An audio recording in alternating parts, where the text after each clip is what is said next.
Media మిత్రులకు, తెలుగు ప్రజలకు మీ మంగ్లీగా నేను ఒక్క విషయం చెప్పదలుచుకున్నాను. చట్టం ఎవరికి చుట్టం కాదు. తప్పు ఎవరు చేసినా శిక్షార్హులే. ఈ మైక్రో ఫైనాన్స్ అనే పదమే నాకు తెలీదు. అలాంటిది నేను ఇంత పెద్ద కుట్ర చేశాను అనే అభియోగాలు నాపై రావడం నన్ను చాలా దిగ్భ్రాంతికి గురి చేసింది. నన్ను ఆదరిస్తున్న తెలుగు కుటుంబ సభ్యులకు మళ్ళీ మళ్ళీ చెప్తున్నా, మీ మంగ్లీ ఎలాంటి తప్పు చేయలేదు. ఈ కేసుకు నాకు ఎలాంటి సంబంధమూ లేదు. అబద్ధాన్ని అబద్ధమని చెప్పి ఇంత గొంతు చింపుకొని చెప్తున్నా కూడా నాపై బురద చల్లడం ఆగడమే లేదు. అందుకే ప్రతి చేతిలో ఉన్న మొబైల్‌కు, రిమోట్‌కు నా మొర చెప్పుకుంటున్నాను.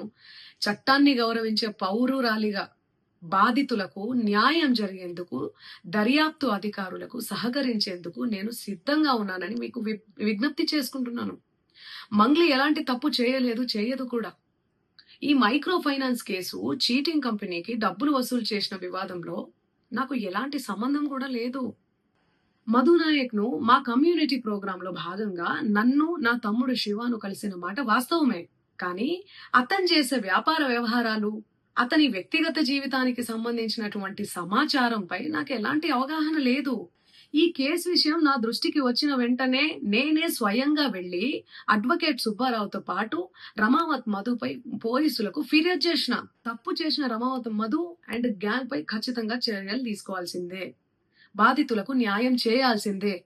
ఈ కేసులో మోసగాళ్లను, బాధితుల అంశాలను పక్కన పెట్టి నాపై, నా కుటుంబ సభ్యులపై దుష్ప్రచారం చేసేందుకు కొందరు వ్యక్తులు కావాలని ఈ వివాదంలోకి నన్ను లాగుతున్నారు. నిజానికి ఈ మైక్రో ఫైనాన్స్ అనే వ్యవహారంలో నష్టపోయింది బాధితులతో పాటు నేను కూడా ఒక బాధితురాలనే. వాళ్ళు అమాయకులు డబ్బులు పోగొట్టుకున్నారు. నేను పేరుని నష్టపోయాను. ఈ వివాదం తెరపైకి వచ్చినప్పటి నుండి ప్రతి క్షణం నా కుటుంబ సభ్యులు, నేను చేయని తప్పుకు బద్నామయ్యి మానసిక క్షోభకు గురి అవుతున్నాం. సో దయచేసి ఆలోచించండి అందరూ కూడా ప్రజలారా. నేను సూటిగా ఒకటే ప్రశ్న అడుగుతున్నా. నన్ను నిందించడానికి మైక్రో ఫైనాన్స్ కంపెనీ ఏమైనా నాదా? ఆ కంపెనీకి నేనేమైనా డైరెక్టరా? ఆ కంపెనీలో నాకేమైనా షేర్ ఉందా? అసలు ఆ కంపెనీలో ఇన్వెస్ట్ చేయండి అని నేనేమన్నా ఎక్కడైనా చెప్పానా? బాధితులు నేరుగా నాకేమైనా డబ్బులు ఇచ్చిర్రా? ఎవరో నా పేరు వాడుకుంటే నాకేం సంబంధం? సో దయచేసి మీడియా మిత్రులారా, ప్రజలారా అందరూ దయచేసి ఆలోచించండి.